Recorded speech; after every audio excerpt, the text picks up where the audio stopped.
November నుంచి భూముల ధర సవరణ.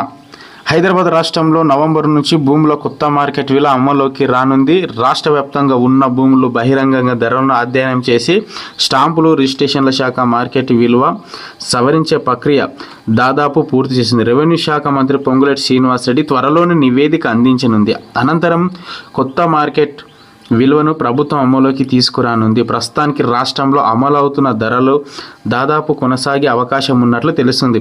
హైదరాబాద్, రంగారెడ్డి, మేడ్చల్, మల్కాజ్గిరి జిల్లాలో మార్కెట్ విలువ కంటే బహిరంగంగా ధరలు అధికంగా ఉన్న చోట్ల కొంత మేరకే పెంపుదలకు ఉండే అవకాశం ఉన్నాయని అంచనా వేస్తున్నారు. ఖమ్మం, ఆదిలాబాద్ తదితర జిల్లాల్లో బహిరంగంగా ధరల కన్నా మార్కెట్ విలువ ఎక్కువ ఉన్నట్లు గుర్తించనున్నట్లు తెలిసింది. దీని ప్రకారం ఈ జిల్లాలో కొంతమేరకు ధరలు తగ్గించే అవకాశాలు ఉన్నాయని ప్రస్తుతం అమల్లో ఉన్న 7.5% రిజిస్ట్రేషన్ ఛార్జీలు